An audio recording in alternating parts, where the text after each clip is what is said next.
Assalamualaikum warahmatullahi wabarakatuh. Bagaimana kabarnya hari ini teman-teman?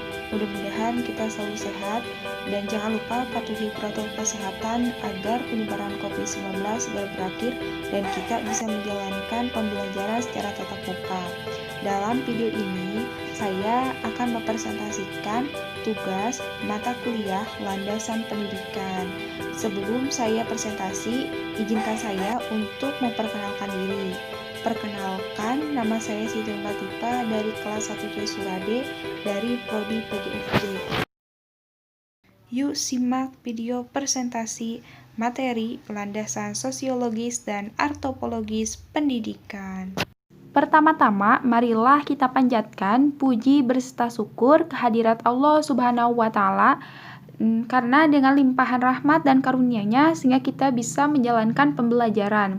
Sholawat berserta salam semoga tercurah limpahkan kepada junjungan kita, yakni Habibana wa Nabiyana Kanjeng Nabi Muhammad Sallallahu Alaihi Wasallam, pada keluarganya, para sahabatnya, dan kepada kita selaku umatnya hingga akhir zaman.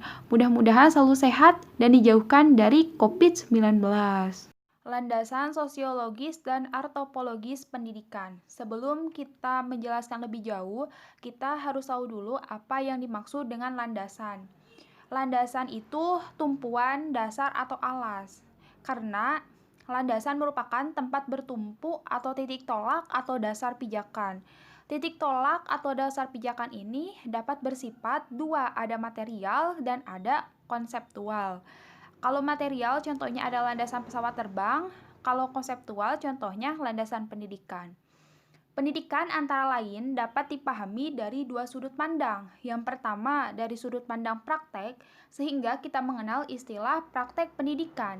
Dan kedua dari sudut studi, sehingga kita kenal dengan istilah studi pendidikan. Pendidikan adalah kegiatan seseorang atau sekelompok orang atau lembaga dalam membantu individu atau sekelompok orang untuk mencapai tujuan pendidikan. Studi pendidikan adalah kegiatan seseorang atau sekelompok orang dalam rangka memahami pendidikan. Berdasarkan sumber perolehannya, landasan pendidikan dibagi menjadi 4 bagian. Yang pertama ada landasan religius pendidikan, yaitu asumsi-asumsi yang bersumber dari religi atau agama yang menjadikan titik tolak dalam rangka praktek pendidikan atau studi pendidikan. Yang kedua ada landasan filosofi pendidikan, yaitu asumsi yang bersumber dari filsafat yang menjadikan titik tolak dalam rangka praktek pendidikan dan studi pendidikan. Yang ketiga, ada landasan ilmiah pendidikan, yaitu asumsi yang bersumber dari berbagai cabang atau disiplin ilmu yang menjadi titik tolak dalam rangka praktek pendidikan atau studi pendidikan. Yang terakhir, yang keempat, ada landasan yuridis atau hukum pendidikan. Apa itu landasan yuridis? Yaitu asumsi yang bersumber dari peraturan perundang-undangan yang berlaku yang menjadikan titik tolak dalam rangka praktek pendidikan dan atau studi pendidikan. Secara umum, landasan pendidikan mempunyai fungsi sebagai dasar pijakan atau titik tolak praktek pendidikan atau studi pendidikan. Apa itu individu? Individu adalah manusia perseorangan sebagai satu kesatuan yang tidak dapat dibagi, unik, dan sebagai subjek otonom. Masyarakat didefinisikan sebagai setiap kelompok manusia yang telah hidup dan bekerja sama cukup lama sehingga mereka dapat mengatur diri mereka sebagai satu kesatuan sosial dengan batasan-batasan yang dirumuskan dengan jelas. Setiap individu maupun kelompok melakukan interaksi sosial. Adapun dalam interaksi sosialnya, mereka melakukan tindakan sosial. Apa tindakan sosial? Tindakan sosial yang dilakukan individu hendaklah sesuai dengan status dan perannya yang mengacu pada sistem nilai dan norma yang berlaku di dalam masyarakat, atau secara umum harus sesuai dengan kebudayaan masyarakat setempat. Individu maupun masyarakat sebagai satu kesatuan individu mempunyai berbagai kebutuhan. Untuk memenuhi berbagai kebutuhan tersebut, masyarakat membangun atau mempunyai peranata sosial. Salah satu di antaranya adalah peranata pendidikan. Pendidikan merupakan peranata sosial yang berfungsi melaksanakan sosialisasi pendidikan atau ekulturasi. Terdapat hubungan antara pendidikan dengan masyarakat dan kebudayaan. Kebudayaan menentukan arah, isi, dan proses pendidikan atau sosialisasi atau enkulturasi. Sedangkan pendidikan memiliki fungsi konservasi atau fungsi kreasi, perubahan, inovasi bagi masyarakat dan kebudayaan.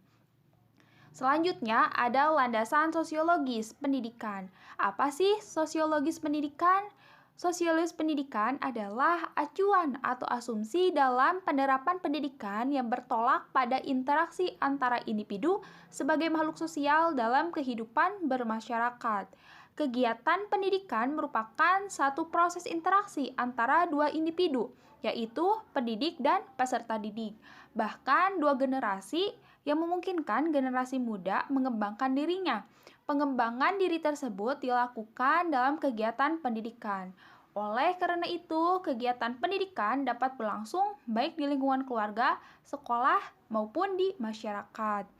Pendidikan keluarga sangatlah penting karena keluarga merupakan lembaga sosial yang pertama bagi setiap manusia. Proses sosialisasi dimulai dari keluarga, di mana anak mulai mengembangkan diri. Dalam keluarga itulah mulai ditanamkan nilai-nilai dan sikap yang mempengaruhi perkembangan anak.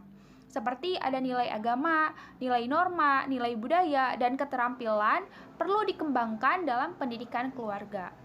Selanjutnya ada ruang lingkup sosiologi pendidikan. Apa saja sih ruang lingkup sosiologi pendidikan? Menurut Brockhofer mengemukakan adanya 4 pokok bahasannya. Yang pertama, ada hubungan sistem pendidikan dengan sistem sosial lainnya. Yang kedua, ada hubungan sosial sekolah dengan komunitas sekitar. Ada hubungan antara manusia dan sistem pendidikan. Ada pengaruh sekolah terhadap perilaku anak didiknya. Yang selanjutnya, sosiologi pendidikan diharapkan mampu memberikan rekomendasi mengenai bagaimana harapan dan tuntunan masyarakat mengenai ide dan proses pendidikan itu. Atau bagaimana sebaliknya, pendidikan itu berlangsung menurut kacamata kepentingan masyarakat baik pada level nasional maupun lokal. Seperti implementasinya dalam sosiologi pendidikan yaitu pembelajaran seni budaya kalau di SD itu. Seni budaya itu cenderung menganut paham konstruktivisi, yaitu dengan memasukkan kreatif sosial dan budaya lokal dalam proses mempelajari sosial budaya agar mereka tidak lupa dengan kebudayaannya sendiri. Artopologi pendidikan. Artopologi pendidikan berasal dari kata arpolos yang berarti manusia dan logos yang berarti ilmu. Jadi artopologi adalah ilmu pengetahuan yang mempelajari tentang manusia sebagai makhluk masyarakat. Seperti menurut para ahli, salah satunya R.D. Bidit menyatakan bahwa artopologis adalah perhatian ilmu pengetahuan ditujukan kepada sifatnya khusus, badaniah, dan cara produksi, tradisi, serta nilai-nilai yang membuat pergaulan hidup yang satu berbeda dengan pergaulan hidup lainnya. Seperti adapun ruang lingkup dari artopologi pendidikan menganggap kebudayaan adalah warisan sosial. Warisan sosial tersebut mempunyai 2 fungsi. Yang pertama ada fungsi sebagai penyesuaian diri dengan masyarakat. Yang kedua ada fungsi sebagai penyesuaian diri dengan lingkungan. Seperti menurut Somad menjelaskan bahwa implementasi pendidikan sebagai penyesuaian diri dengan masyarakat, lingkungan, dan kebudayaan sebagai bentuk ruang lingkup artopologi pendidikan berlangsung dalam proses. Yang pertama ada proses sosialisasi. Proses ini dimulai dari sejak bayi baru lahir. Bayi berinteraksi dengan orang-orang di sekitarnya, sehingga terjadilah komunitas timbal balik dan seterusnya hingga ia tumbuh dan berkembang. Adapun yang menjadikan sorotan dalam proses sosialisasi tersebut, yaitu ada konflik oleh ketidakharmonisan antara keinginan pribadi dengan tuntunan norma atau aturan yang berlaku. Selanjutnya ada perbedaan status ekonomi dan letak geografi sangatlah mempengaruhi kebudayaan dan kebiasaan seseorang. Selanjutnya ada proses elkulturasi. Apa sih elkulturasi? Elkulturasi itu adalah pembudayaan. Yang dimaksud adalah proses pembudayaan anak agar menjadi manusia berbudaya. Dalam proses ini, pranata, yaitu sistem norma atau aturan-aturan mengenai suatu aktivitas masyarakat yang khusus. Adapun yang bisa menjadi kajian dalam proses ini yaitu ada perbedaan jenis kelamin, perbedaan umur, perbedaan atau perubah status inisiasi. Yang selanjutnya ada proses internalisasi. Proses internalisasi yaitu proses penerimaan dan menjadikan warisan sosial atau pengetahuan budaya sebagai isi kepribadian yang dinyatakan dalam perilaku sehari-hari selama hayat masih di kandung badan. Dalam proses ini kita mendapatkan adanya perbedaan pada masing-masing individu, yaitu berupa perbedaan kepribadian dan juga pengalaman. Jadi, antropologi pendidikan sebagai disiplin kini banyak dikembangkan oleh para ahli yang menyadari pentingnya kajian budaya pada suatu masyarakat. Antropologi negara-negara maju di sana menjadikan salah satu persoalan pembangunan di negara berkembang adalah karena masalah budaya belajar.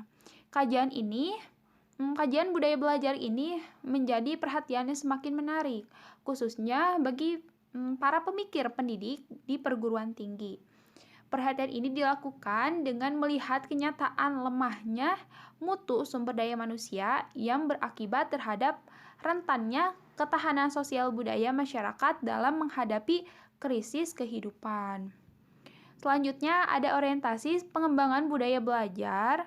Itu harus dilakukan secara menyeluruh dan menghubungkan pola budaya belajar yang ada di dalam lingkungan masyarakat dan lembaga pendidikan formal.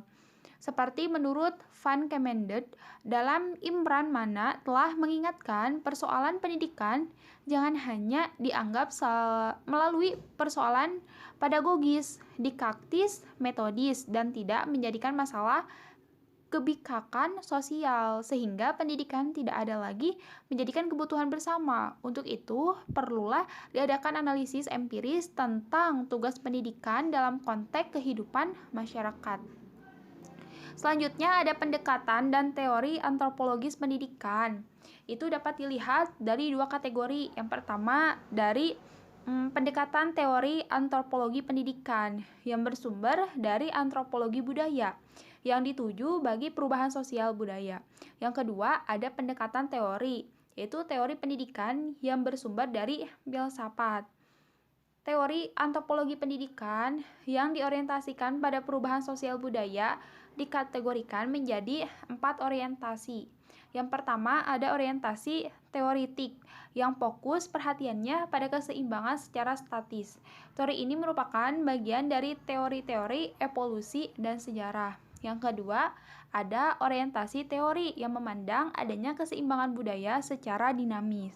Teori ini menjadikan penyempurnaan teori sebelumnya, yakni orientasi, adaptasi, dan teknoekonomi yang menjadi andalannya. Yang ketiga, ada orientasi teori yang melihat adanya pertentangan budaya yang statis, di mana sumber teori dating dari rumpunan teori struktural. Yang keempat, yang terakhir ada orientasi teori yang bermuat pertentangan budaya yang bersifat global atau gejala. Mungkin hanya itu saja yang dapat saya sampaikan, kurang dan lebihnya mohon maaf. Wabillahi taufiq wal hidayah. Wassalamualaikum warahmatullahi wabarakatuh.